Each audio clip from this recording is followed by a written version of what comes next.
Hello guys, good afternoon सबैमा है। फेसबुकमा काम गर्नु चाहिँ साह्रो लाग्यो। किन भन्नु त काम पनि भ्याउँदैन हो। अब हाम्रोतिर चाहिँ के हो भने त गार्डन हो। गार्डनमा चाहिँ के भन्छ, अब मार्केटतिर भए पो यस्तो के अरे क्यासमा लान्छ भन्नु। यहाँ त के हुन्छ भन्नु त मन्थली आउँछ, अन्त त्यति बेला दिन्छ। मन्थली नै हुन्छ हुनु त प्रायः सबको। अन्त त्यसले गर्दामा क्रेडिट लान्छ नि त। काम गर्नु पनि साह्रो पऱ्यो। अब यता पेन्डिङ रहन्छ, उता सरसफाइ गर्नु पऱ्यो, हेर्नु पऱ्यो, मुसाले बिगार्छ होइन। अन्त यसो भिडियोहरू बनाउँछौँ होइन, त्यसमा पनि के अरे यो कपिराइट लाग्छ।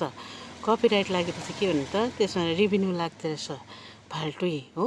अब यसो भिडियोहरू हालेर म्युजिकहरू हालेर एउटा भिडियो बनाउनु पऱ्यो भने पनि के हुँदो रहेछ भन्नु त रेभेन्यू लाग्दो रहेछ हो। मलाई त साह्रो लाग्यो। हजुरहरूलाई चाहिँ कस्तो लाग्यो है? अन्त काम गर्नु पनि नभ्याउला जस्तो हुन्छ हो। घरकोहरूले पनि घरिघरि त क्या हो फोनमा मात्रै अल्झिरहेको भन्छ।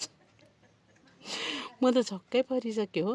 बरु नि काम नगरेको भए हुन्थ्यो। अब दुइटै खुट्टा नाउमा चढाइसकेँ मैले हो। अब एउटा खुट्टा बाहिर निकालौँ भन्यो भने अर्को नाउ डुब्छ होला भन्ने हुन्छ। अब यसो अलिअलि पोइन्ट अब युनिट आउँदैछ नि त होइन।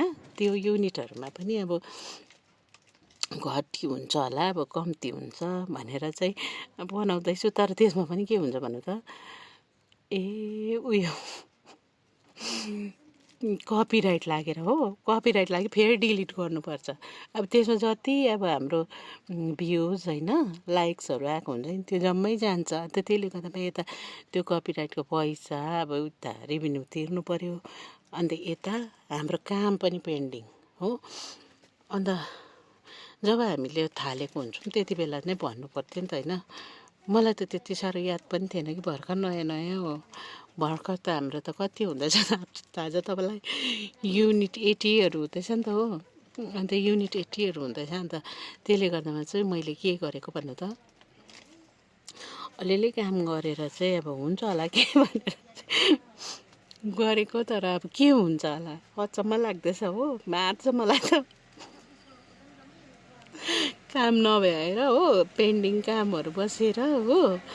अन्त कतिवटा त काम बिग्रिन्छ पनि, सप्रिला भनेर त उल्टा बिग्रिला जस्तो हुँदैछ। अन्त के गर्नुपर्छ होला है?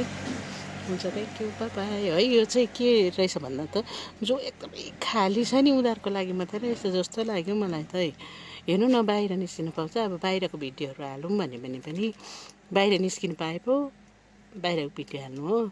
अब त्यही एउटै गद्दीमा बस्यो, फोटो खिच्यो, हाल्यो हो। अन्त अब त्यसमा त अब पाउँदैन होइन। हिजो पनि त्यही, आज पनि त्यही, भोलि पनि त्यही, पर्सि पनि त्यही। अन्त त्यो गर्दा चाहिँ के हुँदो रहेछ भन्नु त आउँदैन रहेछ हो।